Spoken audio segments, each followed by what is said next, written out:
Aujourd'hui, je ne vais pas vous montrer une formule, je vais vous montrer une fonctionnalité d'Excel, les commentaires. Les commentaires, les notes, différentes façons d'afficher du texte en rapport avec une cellule. On va commencer par afficher un commentaire. Pour ça, on va aller sur Madame Evapor, on va faire un clic droit.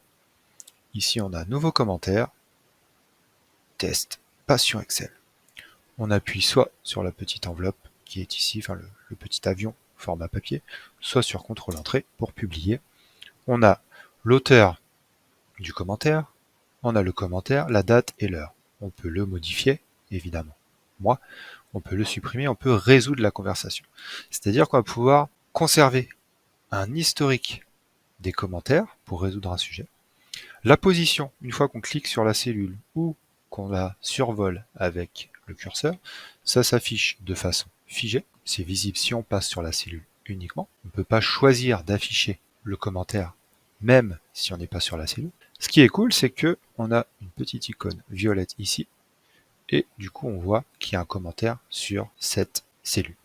On peut faire un CTRL-C, clic droit, collage spécial, commentaire et note ici. On fait OK, ça le colle sur la cellule souhaitée. Donc le commentaire, vraiment très très bien. On a aussi la note. On va faire clic droit sur à l'intérieur, nouvelle note. Sachez qu'on ne peut pas cumuler un commentaire et une note, c'est soit l'un, soit l'autre.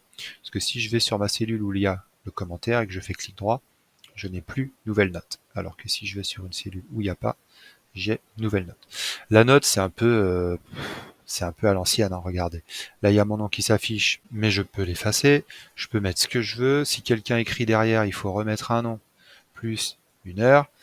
Il n'y a pas de conservation automatique de l'historique, donc c'est vraiment pas sécurisé en termes de données et de suivi. Ce qui est bien, c'est que on a la petite icône qui s'affiche ici, icône rouge. Si on survole, ça s'affiche et on peut choisir avec un clic droit, afficher, masquer la note, de toujours l'afficher. Là, vous voyez, je ne suis plus du tout sur la cellule, mais ça s'affiche quand même. Je fais clic droit, afficher, masquer pour la masquer à nouveau. Donc la note, visible tout le temps, si on le souhaite. L'historique, gérable, mais vraiment pas sécurisé puisqu'on peut tout effacer. Position modulable, puisque là, j'affiche la note. Je peux venir modifier, je peux agrandir, je peux réduire.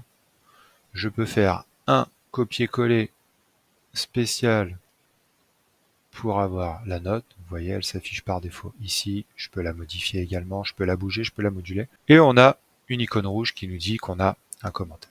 Et la dernière façon d'afficher du texte quand on survole ou qu'on clique sur une cellule, c'est la donnée validation.